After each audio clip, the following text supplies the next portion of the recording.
പനച്ചിക്കാട് പഞ്ചായത്തിൽ വർഷങ്ങളായി തകർന്നു കിടന്ന റോഡ് നാട്ടുകാർ ഇടപെട്ട് സഞ്ചാരയോഗ്യമാക്കി. റോഡ് ഗതാഗതയോഗ്യമാക്കിയതിന് പിന്നാലെ അവകാശവാദവുമായി പഞ്ചായത്ത് രംഗത്തെത്തിയത് ആക്ഷേപങ്ങൾക്കിടയാക്കി. 4-ാം വാർഡ് കൊല്ലാട് തുമ്പേൽച്ചിറ റോഡാണ് വർഷങ്ങളായി തകർന്നു കിടന്നത്. റോഡിന്റെ ശോചനീയാവസ്ഥ കണ്ട നാട്ടുകാരുടെ വാട്സ്ആപ്പ് കൂട്ടായ്മയുടെ നേതൃത്വത്തിലാണ് റോഡ് നന്നാക്കാൻ മുന്നിട്ടിറങ്ങിയത്. പ്രദേശവാസികളായ അഖിൽ ദേവ്, മോൻസി എബ്രാഹിം, ഷൈമോൻ കൃഷ്ണവിലാസം, ജോബിൻ ജോൺസൺ, ജസ്റ്റിൻ, വിനുകുമാർ എന്നിവർ ചേർന്നാണ് റോഡ് നവീകരണം പൂർത്തിയാക്കിയത്. കൊല്ലാട് പുളിമൂട് ഷാപ്പിന് മുമ്പിൽ നിന്ന് ആരംഭിക്കുന്ന ഈ റോഡ് തുമ്പിൽച്ചിറയിലാണ് എത്തിച്ചേരുന്നത്. റോഡിന്റെ ഇരുവശങ്ങളിലും പുല്ല് നിറഞ്ഞതോടെ കാൽനടയാത്രക്കാർക്കും വാഹനയാത്രക്കാർക്കും ഈ റോഡ് ഒരുപോലെ ബുദ്ധിമുട്ടായി മാറിയിരുന്നു.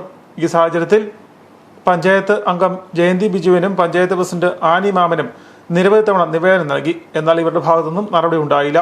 വഴിവിളക്കുകൾ തെളിയാത്ത സാഹചര്യത്തിൽ സാമൂഹ്യ വിരുദ്ധരുടെയും മദ്യപ സംഘത്തിന്റെയും ശല്യവും രൂക്ഷമാണ്. ഇതേ തുടർന്ന് നാട്ടുകാർ പോലീസിലും പരാതി നൽകിയിട്ടുണ്ട്. ഇതിനിടെയാണ് റോഡ് നവീകരിച്ചത് തങ്ങളാണ് എന്ന അവകാശവാദവുമായി പഞ്ചായത്ത് അധികൃതരും രംഗത്ത് വന്നത്. ഈ സാഹചര്യത്തിൽ അടുത്ത ഞായറാഴ്ച റോഡ് നവീകരണം പൂർത്തിയാക്കാനാണ് നാട്ടുകാർ ആലോചിക്കുന്നത്.